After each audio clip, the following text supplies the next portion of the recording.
was minding my own business and a bloke called me today and he said Hawthorn is trading pick 14, but they're doing it to Carlton. The Barrass deal's dead. Liam Baker is going to Fremantle. Now, I don't know what's happening with Dan Houston, so not all of that is true, but it's certainly a day that has seismic ramifications for this period. So let's step through the three trades and pick swaps as they happened. So first off, Richmond trades Brisbane's pick 20 for 4 later selections, 32, 42, 43 and 45. So Richmond gets another elite pick and Brisbane gets the points for Ashcroft and Marshall. Then Carlton traded their second rounder, pick 36, for the Lions' future second rounder to try and comply with AFL rules for a deal they're about to do. Now, this is the one we revealed today.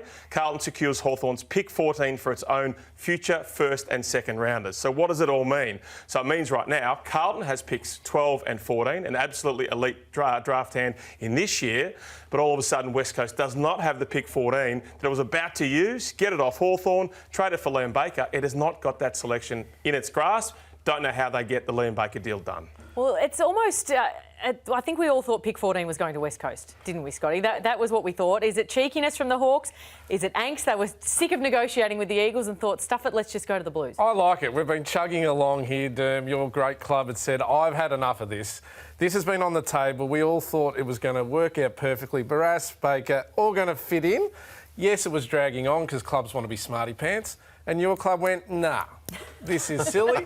We're going to do something different and completely throw it out, which, as Ralphie said, it's put it all up in the air. It's broken the deadlock for a start, hasn't it? It's actually made movement on the landscape now. So what it does, it supplies Hawthorn. So if you're a Hawthorn supporter and you think, my God, Hawthorn need Tom Barrass, that deal is still capable of being done. So what it's done to Hawthorn now by trading out 14 for a future first and second from Carlton, it's given Hawthorn 2 future firsts, 2 future seconds.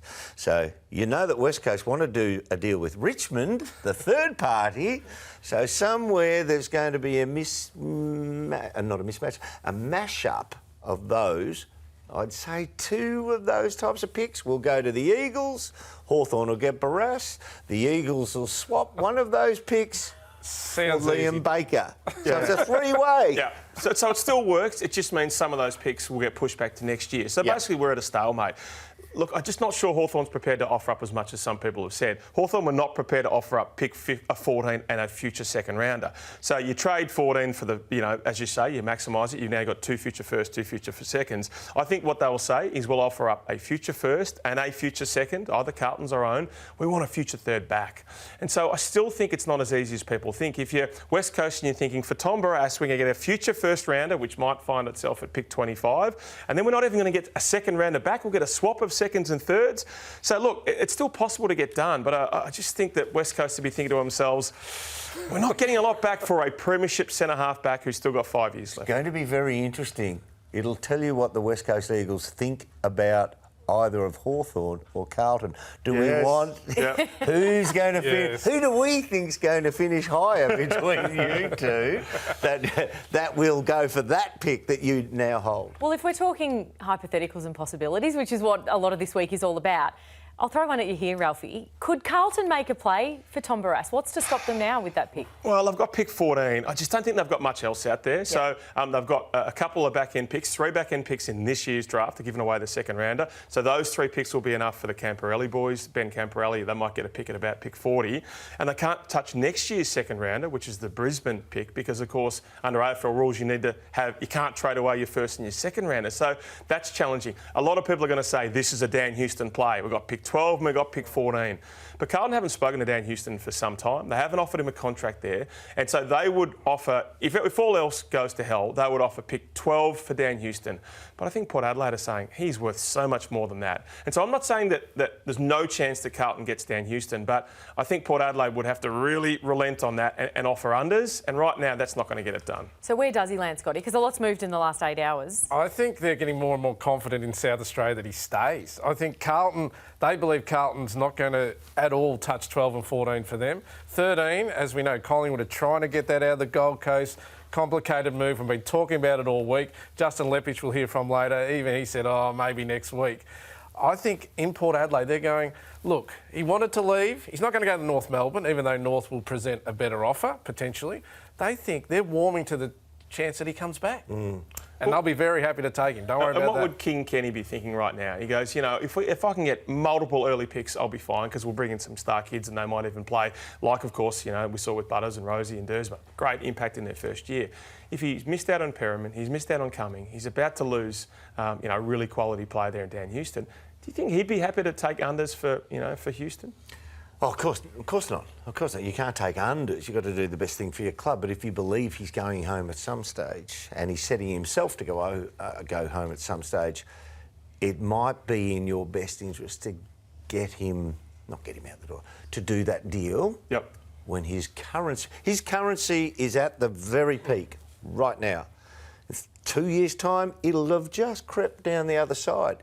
You're not getting a first rounder and maybe a late first rounder or something like that in 2 years' time. But there's no bad blood. This is not a fractured relationship. Yep. They still love each other, but there's a relationship. He's gone, maybe I want to go home. Clubs are into him. Good idea. We saw during the season, the last month, he changed his mind a couple of times. So Dan Houston staying at Port Adelaide is not a stretch now. Well, you mentioned Justin Lepich a moment ago, Scotty. Collingwood, of course, have been the hot favourites to land Dan Houston's services, and Justin Lepich spoke about that on Trade Radio today.